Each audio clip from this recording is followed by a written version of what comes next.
தைரிய குறைவு அப்படிங்கிறது மேஷத்துக்கு இருந்திருக்கும். பொதுவா ராசிக்காரங்க வந்து தைரியமானவங்கன்னு தான் நம்ம எல்லா இடத்துலயுமே சொல்லியிருப்போம். இப்ப அவங்களுக்கே ஒரு யோசனை வரும். இந்த இடத்துல நம்ம இத பேசியிருந்திருக்கலாமோ? ஏன் நம்ம அமைதியா இருந்தோம்? நம்ம மேல தான் நியாயம் இருக்குல்ல. அப்புறமும் ஏன் ஒருத்தங்க வந்து வீண் பழி போடுறாங்க, நம்மள தப்பா ஒரு இடத்துக்கு திசை திருப்புறாங்கன்னு தெரிஞ்சும் அவங்களுக்கு உடன்படுகிறோம். இந்த மாதிரியான கேள்விகள மேஷம் தனக்குள்ளே கேட்டிருக்கும். கடந்த 1 1/2 வருஷமா தைரியஸ்தானத்துல குரு உட்கார்ந்திருந்தாரு 3ஆம் இடத்துல. குரு பொதுவா என்ன பண்ணுவார்னா, இருக்கிற இடத்துல ஒரு சிக்கல குடுத்துட்டு தான் தீர்வு குடுப்பாரு. ஸோ அப்போ 3ஆம் இடத்துடைய ஜட காரகத்துவம் அப்படிங்கிறது தைரிய குறைவு. ஸோ அந்த தைரிய குறைவு அப்படிங்கிறத குரு குடுத்துருவாரு. இப்போ 4ஆம் இடத்துக்கு குரு வரார்ல, அப்ப என்ன ஆகும்னா, எதையுமே தைரியமா எடுத்து பேசுறது, முன்னின்று பேசுறது. யாரோ ஒருத்தர் இருப்பாங்க. ஸோ அவங்கள பார்த்தாலே நம்ம ஒரு மாரி பிரமிப்பா, வியப்பா அவங்கள பார்த்துட்டே இருந்திருப்போம்.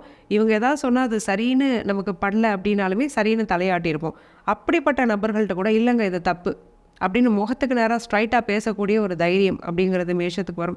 சாதாரண விஷயமா இது தெரியலாம். பட் இந்த தைரியத்தினால அவங்களுக்கு கிடைக்கக்கூடிய ஒரு தன்னம்பிக்கை இருக்கு பார்த்தீங்களா? அது அவங்களுடைய வாழ்க்கையில அடுத்த கட்டத்துக்கு அவங்க மூவ் ஆகுறதுக்கான உதவிய கண்டிப்பா செய்ய போகுது.